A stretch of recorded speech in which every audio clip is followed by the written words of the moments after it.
Okay, gang. Today I thought I'd do a Pink Floyd style chord progression. Now the soloing over that. Now the solo I did was improvised, but I do have the tab for you. I wrote it kind of after the fact. I'm trying to play in a David Gilmour style. It's a little bit foreign to me. I like to put in more notes than he does, but I'm trying my best to leave it really super sparse and trying to get that sound. So I hope you like it and hope you can learn something, take something away from it that's good. As always, if you like it, give it the thumbs up, and if you haven't yet, subscribe for one of these or more every week. All right, see you in just a second. All right, gang, let's go over this now note for note. First things first, you can download the tab from the link in the description. As I said, I improvised it, but I've written a tab afterwards, so you've got it. Second thing is the sound. Now, I feel like I'm getting a little bit closer to the David Gilmour sound than I did last time. I'm still trying to get it down. The trick, or the trouble, of course, is that it's sustained. He's got such a sustaining sound and without a ton of overdrive, so that's really difficult to get. And he still retains that strat sort of sound. So anyway, what I've done is I've got a decent amount of gain on this. I've got it cranked, I'd say about 6.5 on my particular amp. And I've got a lot of reverb, arena-style reverb. And I've got a pretty decent amount of delay as well, so that the reverb and the delay helps to layer that sound. The addition that I have from last time is I've added a compressor so that it just boosts up just a little bit when it's getting weak. I did try putting on a distortion pedal with the gain knob turned all the way off. I felt it kind of ruined the stratty character of the sound, so I cut that out, and I didn't use it. Anyway, you can play around that. If you have a distortion pedal that does that, it did actually increase the sustain, but it did kill the stratty sort of sound, so I didn't use it. All right, anyway, that's that. Let's go over the chords now, and I'm just going to play them straight. It's a typical Pink Floyd brooding sort of chord progression. Really fantastic for playing moody solos. All right, so here it is. It starts out in B minor, and I'll just kind of call out the chords as I play them. So it starts out in B minor. Walking down to G major.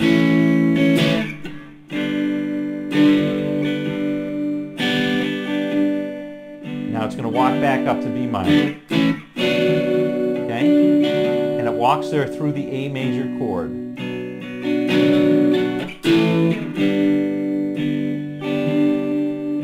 Okay, now we're going to walk down to the E minor. Through the F sharp.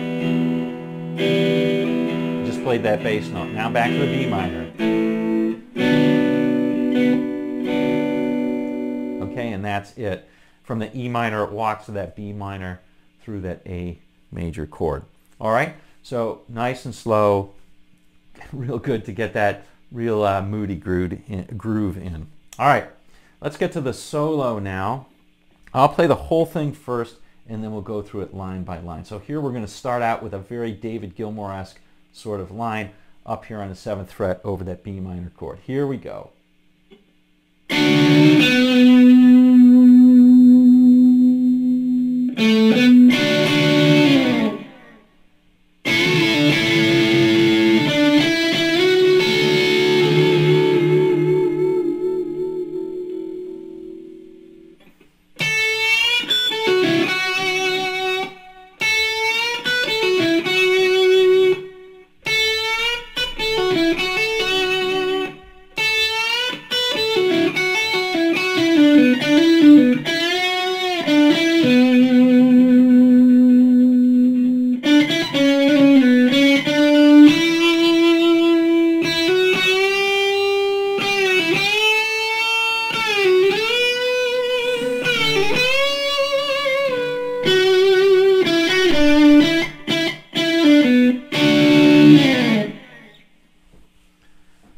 Okay, so there we have it. There's that whole thing. Let's start out with the first line. So let's do the whole first line.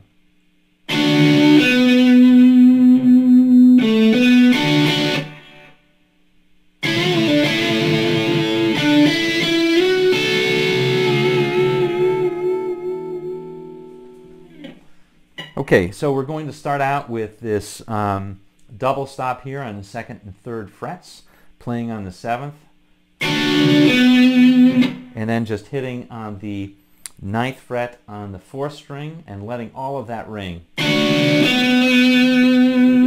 trying to get as much as you can. Now you can either use a whammy bar for that, slowly wavering it, or you can use your left hand. Either one is good. Okay, so I'm going to use my left hand on this one. And let that go for quite a while. Now that is, of course, just on the 4th string 7th, then 9th, and then your double stop again, and this time letting it go down. Now one trick about that first double stop is you got to pull it up just slightly, and I'd say maybe at most a 1/4 step bend, but you're just pulling it up just a little bit, just tweaking it. Just like it's revving a car engine or something like that, just a tiny bit, okay? Hard part of this one is just waiting.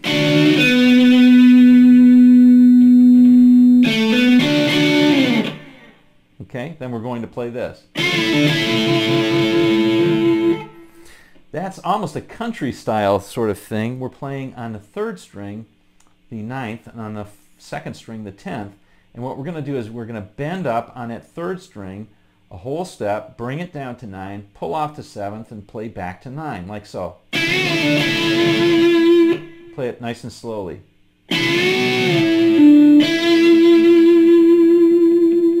Now I play 2 downstrokes, 1 on each of the main chord hits. Again, give it lots of vibrato. Anywhere you have some space, give it some vibrato, okay? Best you can do, okay? Then we're going to play this.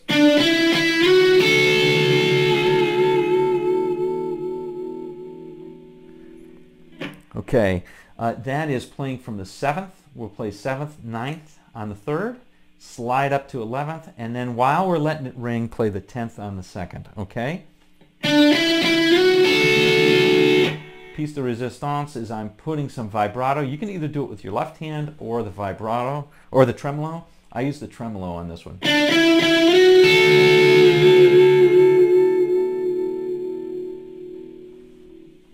And that's one where you really have to be patient and just let it be until it comes back for the 2nd line when it's to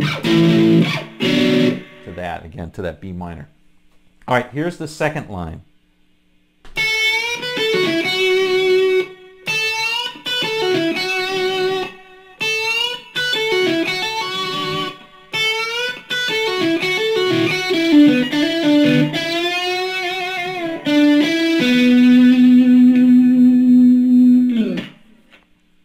Okay, a series of themed blues licks, really, and I'm sure you're all familiar with this blues lick. The first one is just, we're playing in the regular old blues box position, so it should be very familiar to you. So that's just a, we've heard that one a bunch of times. So playing up on the 10th on the 2nd, we'll bend that up a whole step, slowly. And when we get to the top, we'll play the 7th on the 1st, which will be the same note, right? Okay, and then we'll just walk down that blues box. Okay, but I pull off from the 10th to the 7th. All right, so the first time we just play it that way and we end up on the 7th.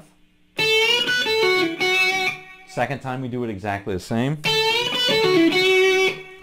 Third time I put in one more bit, and it's kind of just like a, I don't know what I was thinking, but in my head I was thinking about, I'm still trying to hold back putting in lots of notes, but there's going to be a flurry coming, and I'm just kind of anticipating that.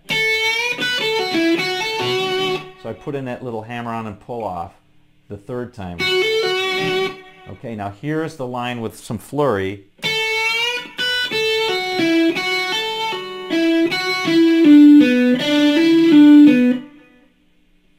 And that is really just kind of walking down, right? So we're playing.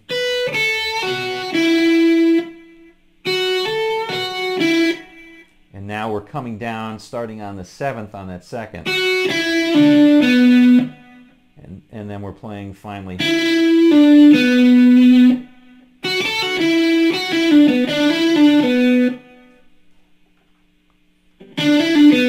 Okay, so there we go. So that's that part.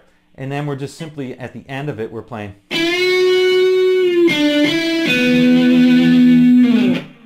So that's a bend on the 3rd string 9th. 7, 9, 9th on the 4th. All right, here is the next line. I always have trouble with the timing on this one. The timing is to get it to be slow to come up to this E on E minor.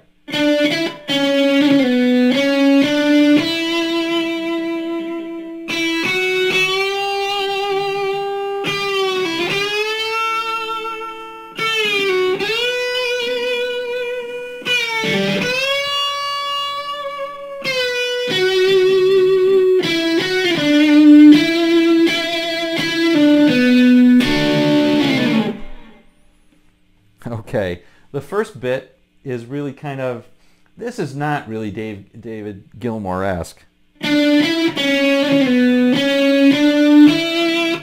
So all I'm playing is on this, whatever this scale is, I think it's the D major scale or the B minor scale. We'll play 7 and 9. And then I'm going to do a hammer-on, pull-off, and slide down to the 4th. Typical way I change positions here, right? Just by kind of noodling around. And then walking back up on the D major scale or the B minor scale, either one, same thing. They're the same notes. To that E, which is this, which is hitting on the first note of that E minor chord.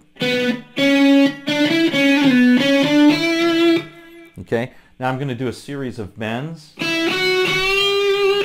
One of the things I've noticed that Gilmour does is he bends notes rather than slides them. He doesn't play.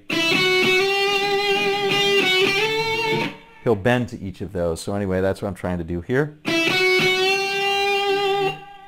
Okay, while I'm hitting that, that's a half step bend. And then we'll do this. So that's just that, the same half step bend, pulling out to the note below it, and then going up to the next bend up. So we'll bend that up on the 7th. We'll bend our half step, pull it down to the 7th, pull off to the 5th, come back to the 7th, and then we're going to bend a whole step on the 8th, which is our next bend. Now we're going to do basically functionally the same thing.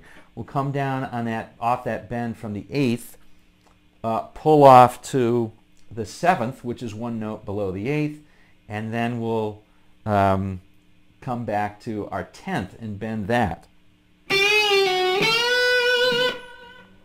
And then we'll do the same thing again and come up to the 12th.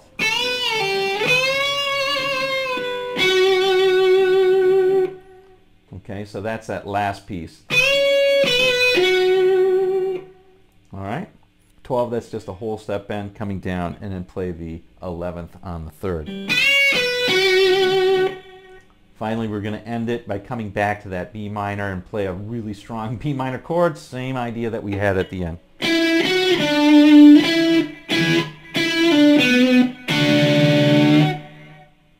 And that's our B minor chord. Okay. Now on this one, you can play a kind of odd sound that's a little bit out of the scale by letting not just by playing the 9th on the 3rd, but also occasionally letting that bleed through to the 2nd. I wouldn't say play it intentionally, but if it bleeds through a little bit, that's okay. Sounds good. All right, that's the whole solo. Hope you enjoyed it. All right, gang. Well, there you go. A Pink Floyd style progression, solo over that, trying to do it in the David Gilmour style best I can, and hopefully getting it a little bit. All right. Hope you enjoyed this one. We'll see you on down the road.